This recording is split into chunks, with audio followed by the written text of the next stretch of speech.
문재인 대통령이 8개 부처 장관급 인사 10명에 대한 중폭의 개각을 단행했습니다. 야권이 이번 인사에 크게 반발하면서 향후 청문회 과정이 순탄치 않아 보입니다. 한편 한일 관계 역시 악화 일로를 걷고 있는 가운데 다음 주로 다가온 8.15 광복절이 양국 갈등의 분수령으로 떠오르고 있습니다.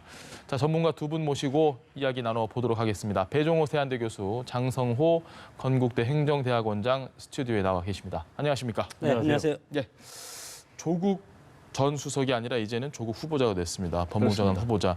뭐 다들 예상을 한 건데 어제 일단 전체적인 인사에 대한 평을 좀 한번 좀 해주신다면.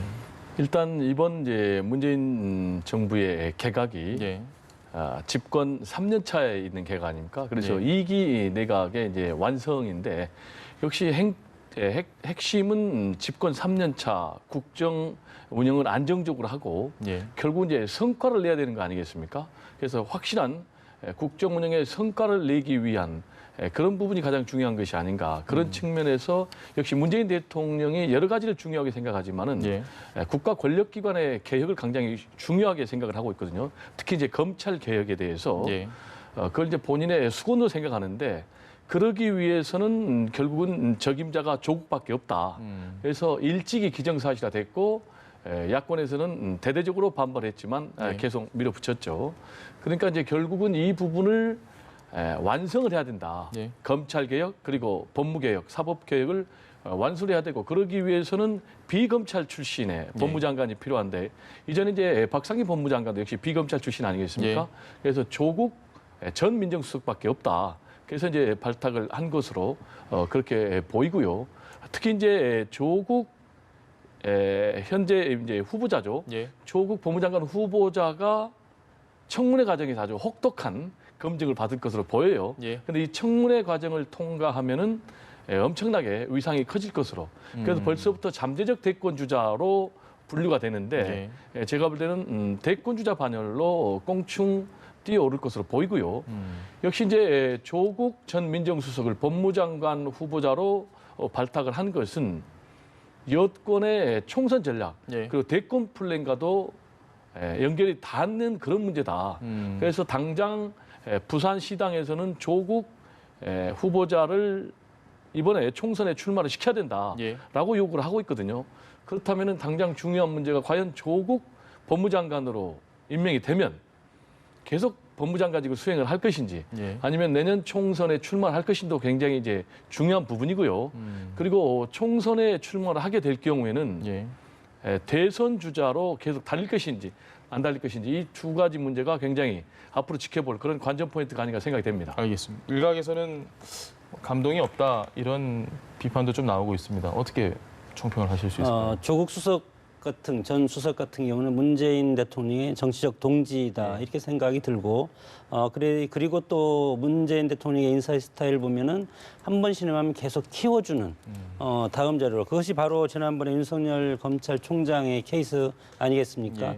그거와 똑같이 하는 것은 어차피 문재인 대통령의 여러 가지 대선 공약을 마무리하겠다는 이번 어떤 개각의 특성도 마찬가지로 정책 성과를 도출하고 그리고 분위기를 쇄신하는 이런 측면에서 과기부 장관도 마찬가지로 일본의 반도체에 어떻게 대응하기 위해서 그 학계 전문가를 안정적으로 발탁을 했고 조국 수석도 마찬가지로 가장 중요한 문재인 정부의 어떤 정책 공약 대선 공약이 사법개혁 아니겠습니까?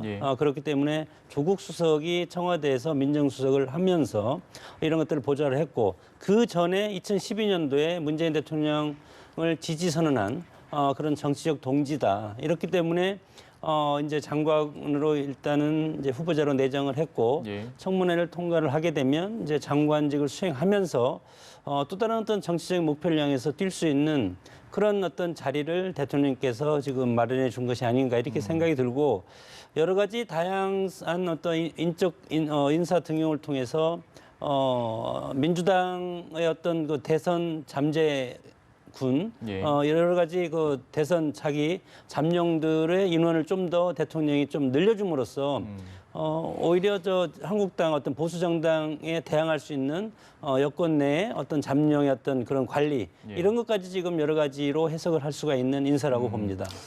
지금 뭐 사실 가장 주목받는 건 조국 후보자는 맞는 건데 그 처음에 지명되자마자 기자회견을 하겠다라고 문자를 보냈고 뭐 여러 가지 얘기를 했습니다. 근데 굉장히 짧았고 또 질의는 받지 않았습니다. 전체적으로 이 과정을 어떻게 보셨습니까? 일단 본인의 소감문이 굉장히 메시지가 선명하더라고요. 예. 굉장히 강렬했어요.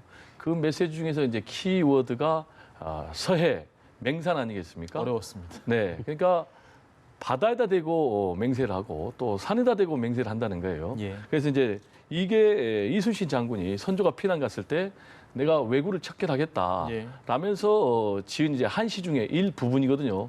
근데 그걸 빗대 가지고 앞으로 내가 흔들림 없이 검찰 개혁, 법무 개혁을 해 나가겠다라는 예. 이제 그런 의지를 보인 건데요. 여기서 또 상당히 재밌는 대목이 국민의 마음과 항상 함께 하고자 했다. 그리고 권력을 국민에게 돌려드리는 것은 문재인 정부의 국정 과제이자 저의 소명이다. 예. 그래서 당신은 앞만 보고 달려왔다.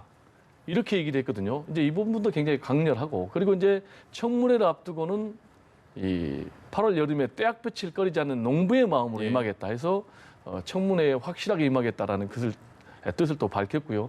여기서 이제 재밌는 게 이제 강물을 비유를 했더라고요. 예. 그래서 품이 넓은 강물, 또 모든 것을 담아내는 강물. 이게 뭘 얘기를 할까? 이게 상당히 궁금한데 전체적인 좀 맥락은 좀 안 맞아요.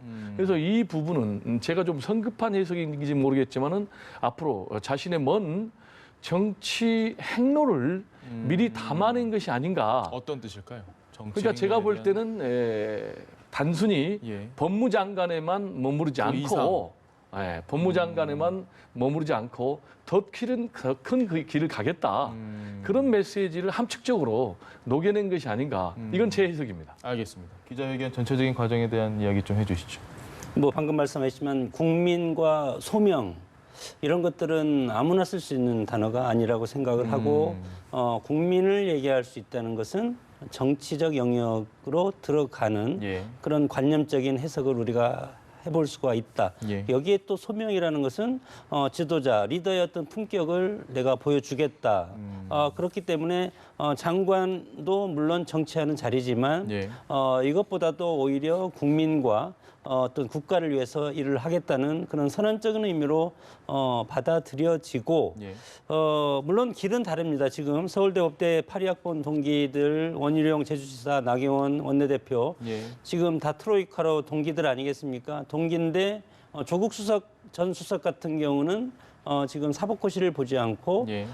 미국 버클리 로스쿨 가서 석박사 학위를 받고 와서 그리고 최연소 26세 울산대 교수 예. 그리고 동국대 교수 서울대 교수로 전혀 다른 길을 갔지만 결국은 길은 하나로 다 모이게 되어 있는가 봅니다.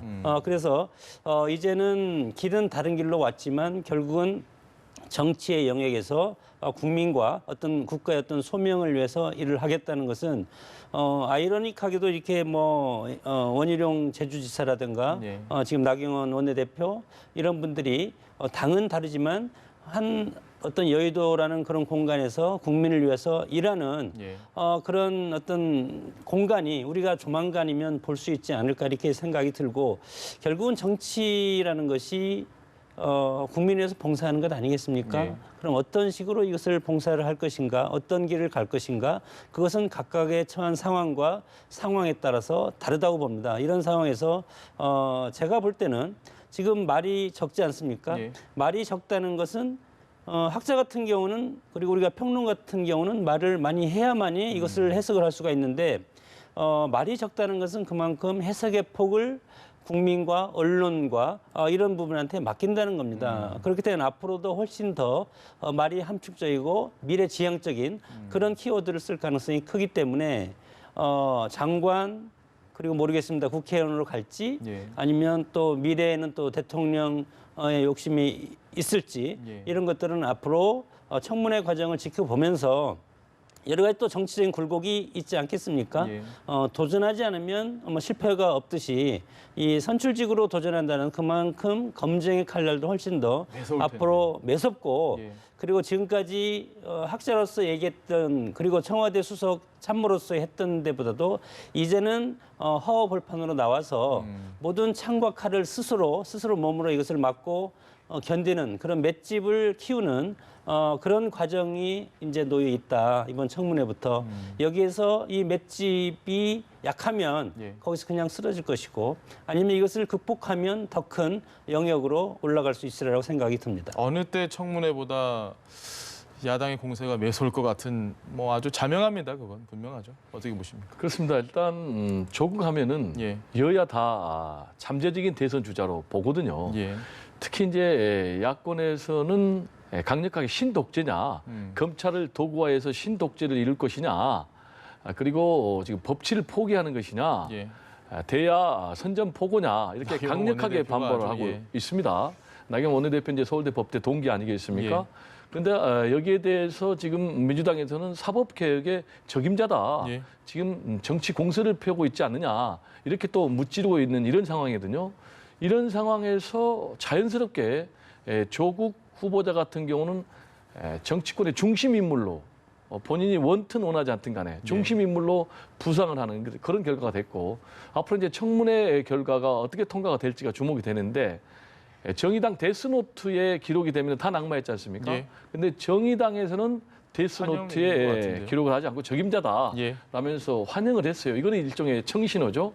그럼 이제 앞으로 청문회에서 핵심 쟁점은 예. 다른 후보자와 달리 역시 SNS를 통해서 본인이 실었던 글들이 핵심 쟁점이 될 것 다시 같아요. 올라올 수 있겠네요. 그렇습니다. 그게 이제 나쁘게 얘기하면 부메랑이 될 수 있고 또 야권에서는 집중 공격을 할 텐데 이번에 왜 친일이냐 이적이냐라는 예. 그런 문제 또 죽창가를 올리는 이런 문제 이 부분을 가지고 법무장관은 정치적으로 중립성을 띄어야 되는데 이념 편향성이 있는 장관이 좀 맞느냐라는 부분을 집중 공격할 것으로 보이고요. 예. 그리고 이제 본인이 산호맹 사건과 관련해서 구속된 적이 있어요. 예. 또 이 부분에 대해서 집중적으로 공격할 것이고 그리고 또 김태우 청와대 특별감찰반원 폭로 있었지 않습니까? 예. 이 부분 그리고 또 청와대 민정수석 할 때의 인사검증이 좀 부족하지 않았느냐라는 예. 부분에 대해서 집중적으로 공격을 할 것으로 보이는데 중요한 것은 창과 방패가 부딪혔을 때 예. 과연 창이 더 우세할지 방패가 더 우세할지 이게 중요한 건데 참고로 지난번에 민정수석 당시에 예. 국회 운영위에 출석을 당해서 갔지 않습니까? 창이 너무 무뎠죠 그때. 네, 그런데 상당히 창이 셀 걸로 봤는데 예. 김태우 전 특별감찰반원 폭로 때문에 결과적으로 야권이 오히려 공세를 제압당해서 예. 오히려 판정승을 하는 그런 결과를 낳았단 말이에요. 그래서 이번이 이제 중요한 시험대가 될 텐데 위기이자 기회라고 봅니다. 그래서 네. 만약에 이번 청문회 과정에서 상당히 방어가 안 되면은 여러 가지 타격을 입을 텐데 만약에 야권의 공격에 대해서 잘 방어를 해버린다면은 엄청나게 정치적으로 도약할 수 있는 그런 기회가 되지 않을까 이렇게 또 전망을 해봅니다. 알겠습니다. 제가 생각하기에는 이제 조국 지금 내정자 같은 경우는 오래전부터 정치를 준비하고 왔다는 이제 생각이 드는 것이 2010년도에 진보집권 플랜을 해서 거기에서 보면 그 내용에서 보면은 법무장관의 역할이 상당히 중요하다. 예. 이런 것들이 있고 그 자리에 지금 본인이 지금 법무장관에 왔습니다. 그리고 이때부터 미래 한국 정치 그리고 진보 세력이 집권한다는 그런 준비를 하면서 거기에 중심에 내가 설 수도 있다. 이런 걸 했다고 생각이 든다 보면은 예. 청문회라든가 여러 가지 주미 정리가 완벽하게 이루어지지 않았나. 그래서 이번 청문회가 그렇게 소문만큼 뭐 여러 가지 뭐 잔치는 아니지 않을까 이렇게 생각이 들면 결국은 조국 수석 전 수석이 법무장관으로 내정되는 것은 시간 문제가 아닌가 이렇게 생각이 듭니다. 물론 야당에서 이거에 대한 정말 집중적으로 예. 어떤 새로운 것을 다시 파헤쳐가지고 이것을 공격해서 낙마의 수단을 삼을 수는 있겠지만 지금까지 봐서는 그런 것들이 특별한 것이 나온 것이 아직은 없다고 보고 그리고 마찬가지로 뭐 지난번에 제가 한번 말씀드렸지만은 이제 재산 문제인데 재산 문제가 54억이지만 이것에 대해서는 큰 지금 뭐 본인이 산 방배동 아파트 그리고 부인이 가지고 있는 부동산 그리고 정기적금 이런 걸 해는 54억 정도 되는데 이거에 대해서도 일정 부분 뭐 소명이 자신 있을 거라고 보고 물론 이제 다수 인상 검증에 실패한 것 그리고 회전문 인사 이런 것들은 야당이 상당히 큰 강도로 공격을 할 수가 있을 겁니다. 그래서 민정수석의 기본적인 역할이 인사검증인데 인사검증이 이렇게 실패해서 지난번에 조동호 과학기술정통부 장관 후보자 낙마 그리고 여러분이 하셨죠. 이유정 헌법재판관 문제 예. 이래서 상당히 많은 부분에 있어서 물론 민정수석이 다 그것을 커버할 수는 없겠지만 이런 이제 문제점은 결국은 민정수석이 역량이 부족하기 때문에 일어난 것이 아닌가 예. 이런 것들이 있고 물론 이제 또 병역 특혜 문제도 6개월 단기 복무 석사장교 출신인데 석사장교는 석사 논문을 써야 되는데 이건 물론 학계에서 문제가 없다고 판단이 됐지만 예. 이것 또한 또 이번에 또 뭐 연구 진실성 검증 센터에서 발표를 하고 또 이것을 또 새로운 전문가들 들이대서 병역 특혜 논란도 네. 이번에 일정 부분 이슈화될 가능성이 크고 그럼에도 불구하고 민주당 여기에 강하게 지금 이제 방어를 하려고 할 것이고 한국당을 비롯한 야당 여기서 이제 집중적 공격을 할 텐데 결국은 청문 보고서를 채택을 할 수가 없지 않을까 이렇게 판단이 됩니다. 그러면 결국은 대통령께서 또 일정 부분 시간이 지나면 임명할 수 있지 않겠습니까? 예. 그렇기 때문에 조국 법무장관의 어떤 취임은 그렇게 자연스럽게 흘러갈 가능성이 크다고 봅니다. 알겠습니다. 중요한 일이 또 있습니다. 어제 에스퍼 미 국방장관이 우리 국방장관 만났고 청와대 가서 또 많이 만났습니다. 방위비 분담금 얘기를 트럼프 대통령이 트윗에 갑자기 올려가지고 이게 뭐냐? 물론 그런 내용 한 적이 없다, 얘기한 적이 없다라고 우리 청와대가 밝히긴 했는데 방위비 분담금 문제가 상당히 지금 좀 예민한 것 같아요. 이게 몇 배, 5배를 뭐 더 내야 된다 이런 얘기도 있는 것 같고 어떻게 결론을 날 거라고 보십니까? 방위비 분담 문제는 앞으로 우리 한미 간에 굉장히 치열한 줄다리기가 예상이 될 수밖에 없어요. 왜냐하면 말씀하신 대로 트럼프 대통령이 트위터를 통해서 뭐 한국이 뭐 대폭 인상하기로 금액이 깜짝 했다. 놀랐습니다. 라고 얘기하고 그 금액과 관련해서 물론 이제 트럼프 대통령이 얘기한 건 아니지만 예. 무려 뭐 6조. 그러니까 현재 1조니까 6배나 올라간 거거든요. 예. 그럼 이제 너무 급격하게 한국의 방위비 분담금이 인상되고 있다라는 그런 문제가 있어요. 예. 그게 무슨 얘기냐면 최초로 우리가 분담금을 낸 게 1991년도부터 냈거든요. 예. 그것도 이제 한미 상호 방위 조약의 소파 예외 규정으로 우리가 어떻게 보면은 자발적으로 참여해서 내는 게 됐는데 이게 마치 의무적으로 내야 되는 그런 문제로 좀 변질됐는데 그때 당시에 낸 금액이 1,000억이었어요. 1,000억. 예, 근데 지금 1조니까 10배로 이미 올랐는데 말이죠. 더구나 이제 방위비 분담금 협정을 통상 3년에서 5년 정도 됐거든요. 예. 근데 이번에는 지금 해마다 지금 하기로 이렇게 돼 있는 상황인데 예. 지금 1조로 10배 올랐는데 다시 뭐 6조, 6배까지 얘기하는 것은 상식을 벗어나도 한참 벗어났다라는 문제가 하나 있고요. 그리고 두 번째로는 방위비 분담금 계산 방식도 문제입니다. 예. 그게 뭐냐면은 방위비 분담금 계산 방식에서 지금 평택에 그 미군 기지를 무상으로 우리가 제공하고 있는데 예. 이 토지를 무상으로 사용한 이 부분은 전혀 계산에 포함되지 않았어요. 그래서 일본 같은 경우는 이 토지 사용료를 계산에 넣고 있거든요. 그래서 이 부분도 좀 계산이 바로 돼야 된다라는 문제가 있고 예. 또 하나 세 번째로는 지급 방식도 문제예요. 우리는 이제 총액 지급 방식으로 돼 있기 때문에 예. 어디에 얼마를 썼는지 알 전혀 수가 알 수 없어요. 없는 거죠. 그러나 일본 같은 경우는 구체적인 지급처에 따라서 지급을 하는 실비 청구 같은 그렇습니다. 그런 실비 청구로 이루어지기 때문에 예. 국민의 세금 아닙니까? 그러니까 당연히 주권자인 국민들이 어디에 얼마 썼는지 알아야 되고 또 알 수 있는 이런 상황인데 총액을 하다 보니까 지난번에 뭐 일본의 전투기 수리비에 우리의 예. 방위비 분담금이 사용된 그런 적도 있었고 또 뭐 지금 1조 원 정도가 잉여장음으로 지금 예. 남아있다 이런 얘기도 있기 때문에 이런 부분을 이번 기회에 좀 함께 바로잡아야 되고 지금 그러면 이제 우리가 지렛대가 전혀 없는 게 아닌 게 예. 호르무즈 해협에 파병을 요청하고 있는 것 그리고 또 뭐 중거리 미사일 배치 이런 문제 그리고 지소미아 예. 한일 군사정보협정 파기를 좀 말아달라는 이런 것들이 있기 때문에 이런 것들을 좀 지렛대 삼아서 우리의 입장을 확실한 논리 그리고 논거를 가지고 미국을 좀 설득을 해야 될 필요가 있지 않나 이런 생각이 듭니다.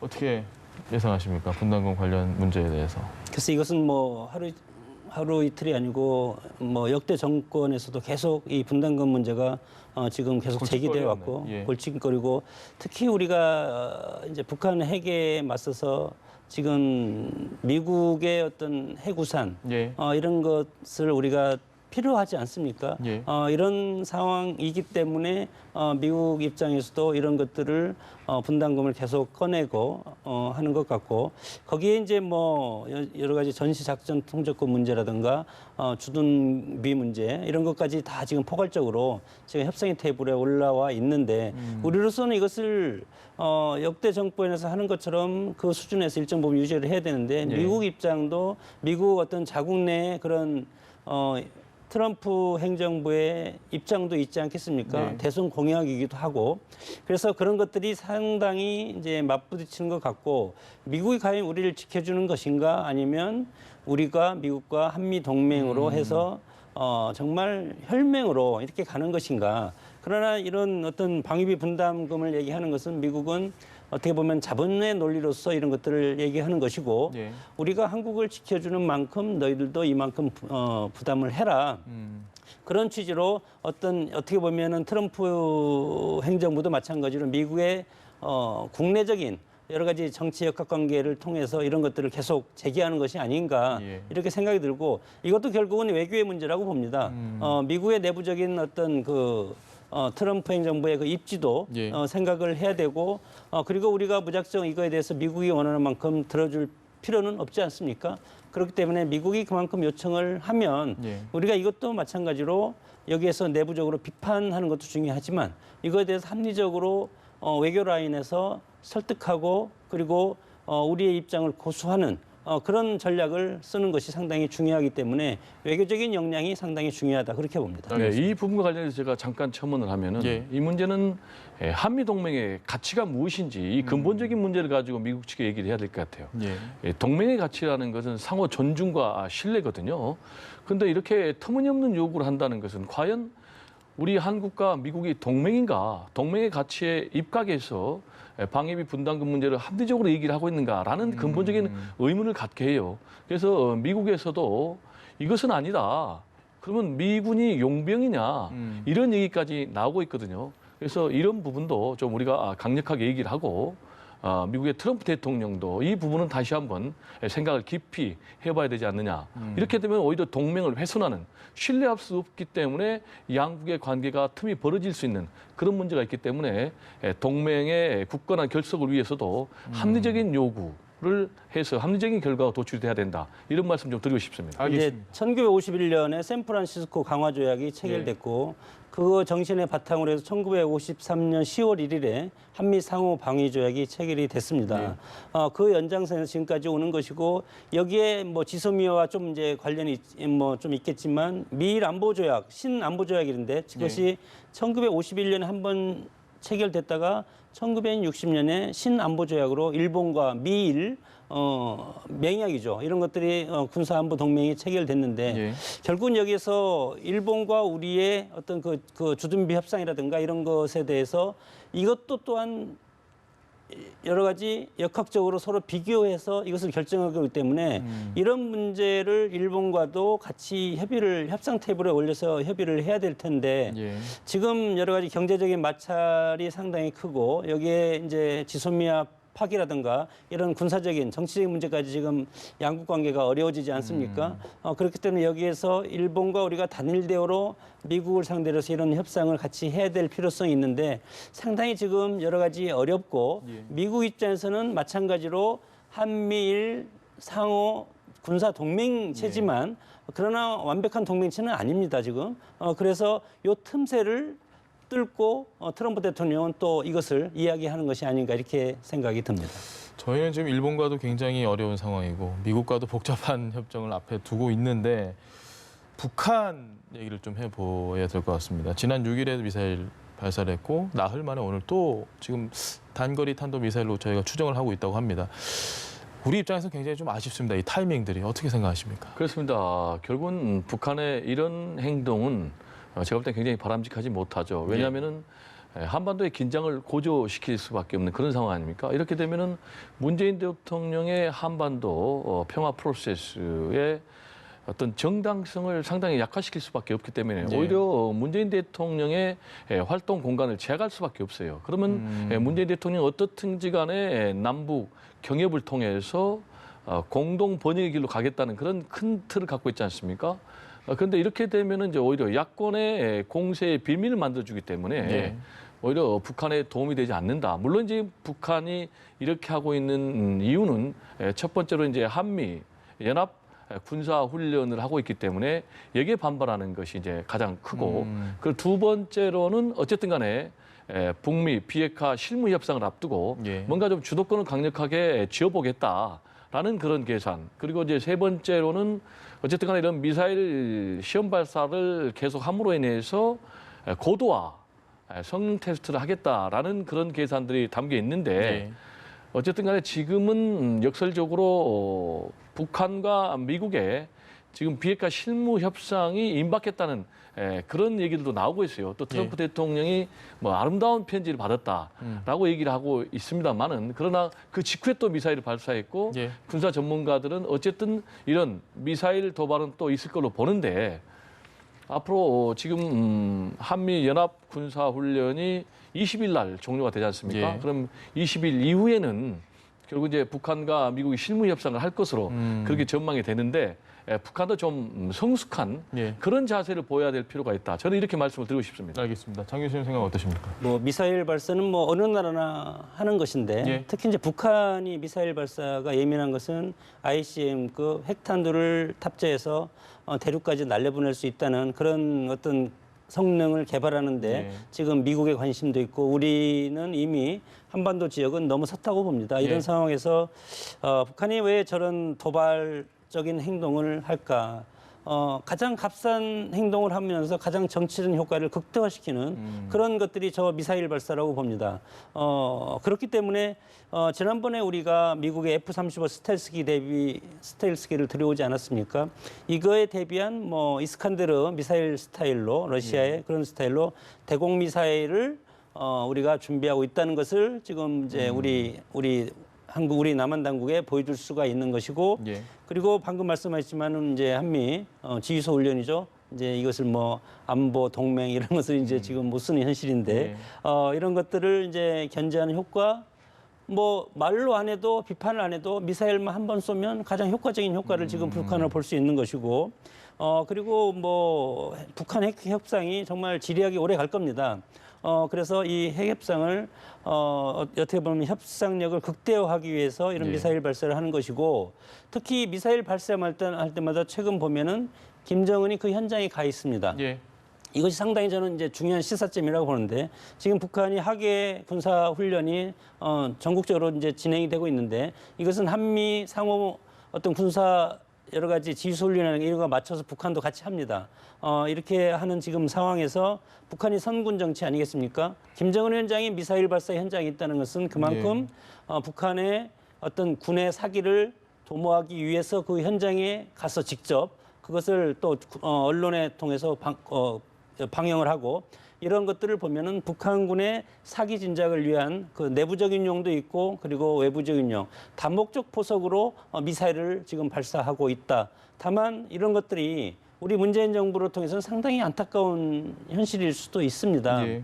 그러나 다행히도 이것은 미국에서는 이것은 ICBM급이 아니고 단거리 미사일이기 때문에 미국으로서는 개의치 않는다. 아직까지는 이렇게 점잖게 얘기하지만 미국 입장에서는 어느 일정 부분 이것이 도가 지나치면 상당히 강경한 그런 대북 압박 전략이 다시 예. 동원될 가능성이 큰데 그렇게 될 경우 우리 문재인 정부의 한반도 평화 프로세스에 대한 이런 것들이 다 일거에 무너질 수가 있다는 그런 것들이 있기 때문에 지금 상당히 북한 관련돼서는 상당히 조심스러운 살얼음판을 걷는 그런 시기라고 봅니다. 알겠습니다. 대한민국 최대 골칫거리 일본에 대한 얘기를 좀 해봐야 될 것 같습니다. 지금은 조금 숨고르게에 들어가 있는 것 같고 서로 이제 조금씩 진정이 돼 가는 것 같기도 하지만 전혀 장담할 수 없는 상황인데 그렇습니다. 8월 15일 이제 5일 남았죠. 이 광복절 때 과연 대통령의 경축사 메시지 어떤 게 있을까? 그에 따라서도 굉장히 왔다 갔다 할 수 있을 것 같습니다. 어떻게 예상하십니까? 일단 큰 기조는 확전을 자제하는 쪽으로 갈 것 같습니다. 네. 왜냐하면 말씀하신 대로 일본이 지금 숨 고르기에 나서고 있거든요. 예. 숨 고르기에 나서고 있는 것은 어쨌든 간에 지금 국제 여론이 좋지 않습니다. 자신들에게 좀 좋지 않다. 예. 그리고 자신들이 의도했던 것과는 다르게 지금 한국의 정부와 국민이 똘똘 뭉쳐서 대응을 하고 있다.